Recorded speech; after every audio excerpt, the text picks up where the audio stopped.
If you thought Allomantic powers were amazing in Mistborn Era 1, you haven't seen anything yet. In Mistborn Era 2, it is just so next level.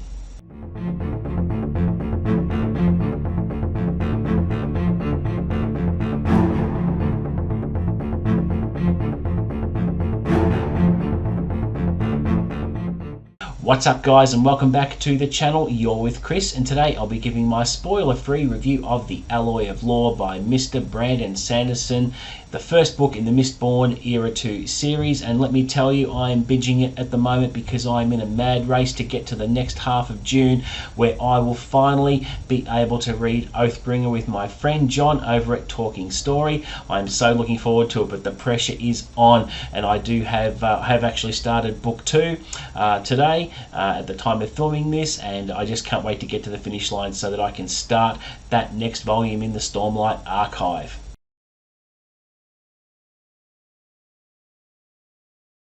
In a world recovering only slowly from evil, a world where Allomances wield immense power through their ability to unleash the magic bound up in common metals, someone who can burn metals that no one has burned before can tip the balance. The events from this book, they happen 3 years after the events of Era 1. So it's set in the city of Elendel, and the legend and lore left behind by the previous characters is still well known and pretty fresh in geological standards. And this is the story of Wax and Wayne. Both of these two were lawmakers in a previous life. 20 years spent in the Roughs, which is a lawless land outside of the cities where they plied their trade of dispensing justice to thieves and murderers and rapists and the slime of humanity, basically. And so they both have incredible allomantic powers between them, and it's been 20 years spent out in the Roughs before Wax himself returns to address his responsibilities as the nobleman of the local house that is now in destitution because his uncle, who was the lord of the house, had actually passed away. So he has responsibilities now. He feels like he needs to leave that former life behind and try and be the man his uncle wanted him to be. So he feels guilty about not addressing his responsibilities sooner, and he's been away a long time and tries to reintegrate himself into city life. And to complicate things, he and Wayne are tasked with tracking down criminals with robberies and kidnappings that have been going on, but underlying all that is a hidden agenda that they have to uncover and put a stop to, and it just all picks up from there.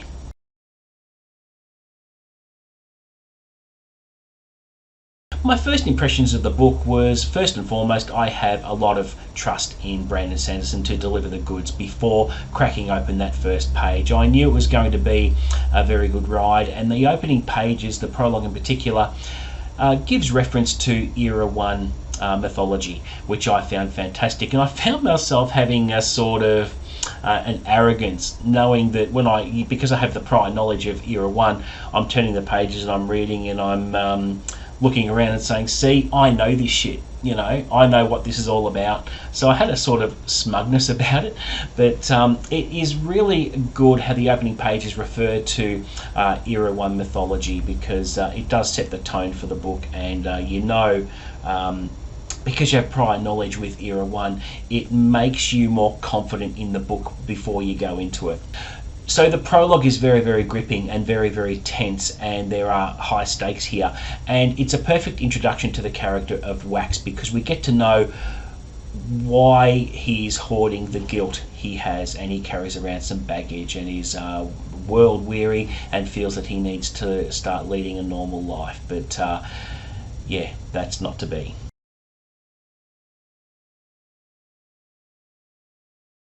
I think the pacing was brilliant in true Sanderson style. The fight scenes in particular read very, very quickly, but every chapter he writes advances the plot very, very well, and it starts the characters on their very fast story arcs. So, you know, especially when you get to the end and the climax, you're reading the pages a lot more quickly because it's how he paces them. So he has a couple of mini Sanderlanches leading up to the big fight scenes, and the fight scenes in particular are so epic with the use of allomantic powers. I think they are a lot more elevated and more intense than the battles depicted in Mistborn Era 1 personally. I thought it was just on a whole new level.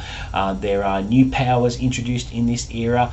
In particular, I really love the idea of speed bubbles, which I won't go into. You'll have to read for yourself to find out what they're all about, but it is a fantastic power for an Allomancer to have, and just reading about that was very, very exciting. So even though there are allomantic powers similar to what was in Era 1, he's changed it up a bit and he's introduced new skills and things like that, which I think is a fantastic way to progress the series moving forward.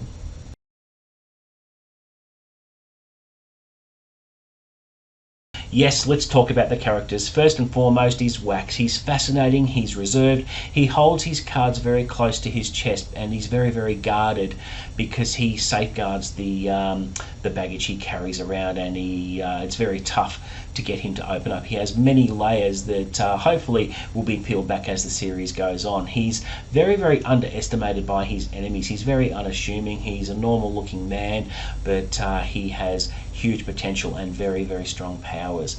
And he is a twin-born, which means that he has an interesting mix of allomancy, so he has two groups of powers which serve him well in battles, and he's a fascinating character to read about. But I want to learn more about him because I want to find out about more of his life spent in the roughs as a lawmaker dispensing justice. I find that stuff fascinating, and Sanderson relentlessly teases it all through the book, and you just want a whole book on just what happens in the roughs 20 years previously.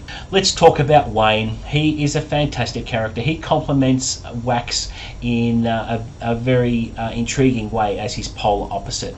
So he's more outgoing and funny. He has a lot more wisecracks and one-liners, and he loves the fight. Like, he's humorous within when he's fighting.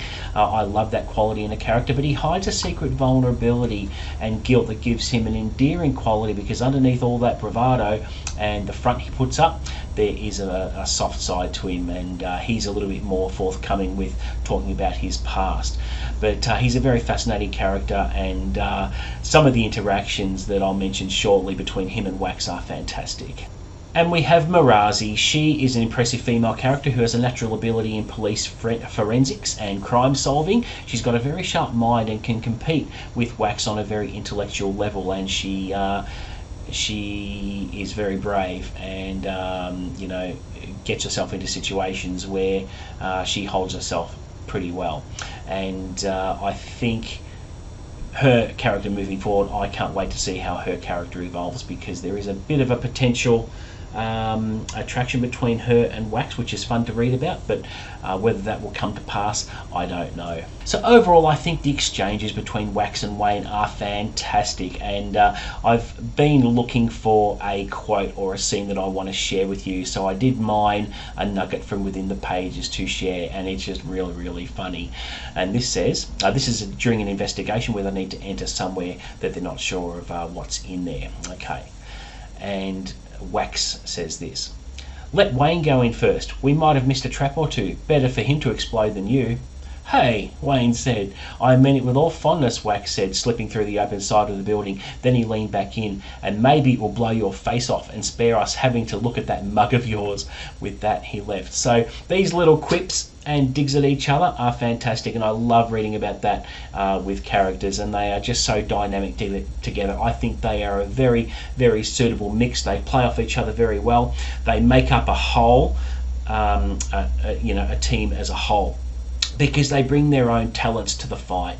And I think in particular Wayne's Farukami is fantastic with what he can do with healing and things like that, and Wax's raw potential with his powers is just phenomenal. And the series moving forward, I'm going to enjoy reading about these two, and they will become further favourite characters of mine without a doubt.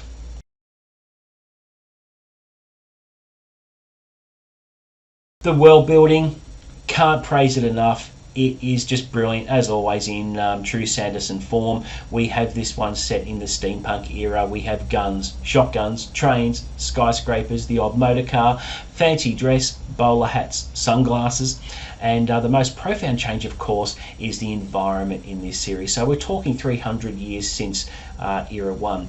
And during that time, if you've read the first era, you'll know what happens there at the end with a certain ascension and how the environment is essentially fixed. So it comes across as a fairly normal environment now, 300 years later.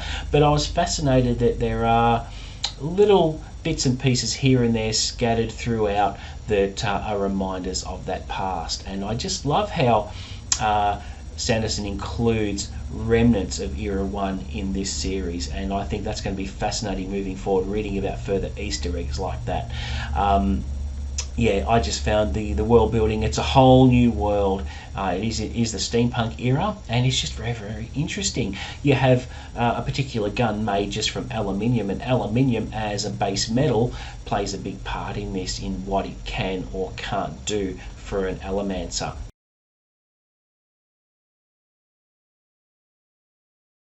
The writing quality is superb, as always, and it just cements my faith in Sanderson as being one of my favourite contemporary writers today. He doesn't need to, he doesn't mince words, he doesn't use unnecessary descriptions, he uses just enough that fuels your imagination, so he doesn't bog you down with lengthy page-long descriptions and things like that. He advances the plot very, very well, and his writing style is just smooth, and it's like wrapping yourself up in a warm blanket when you crack open one of his novels, because he's going to be looking after you and giving you answers that you crave as a reader, and just start ticking all the boxes as per usual, which in a writer, it's just fantastic to have that trust that when you open a book that you're going to be enjoying what you're reading, and I just absolutely love that about his writing.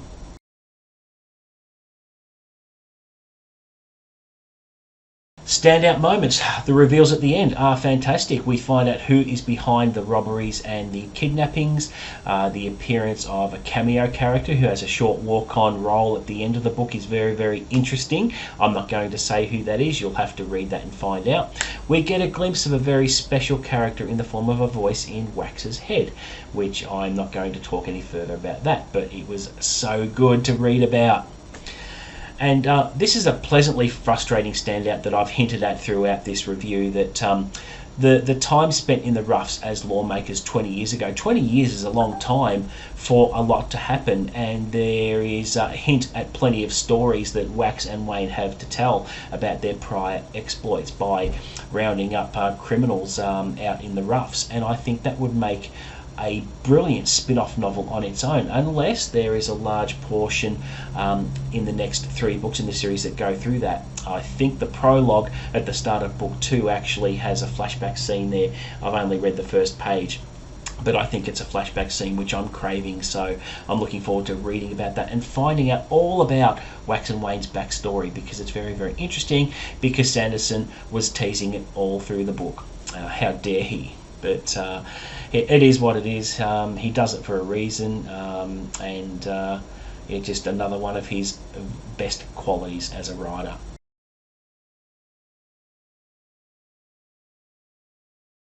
The short answer to this is no. There are no negatives. It was a fantastic read, as per usual, and yeah, what else can I say?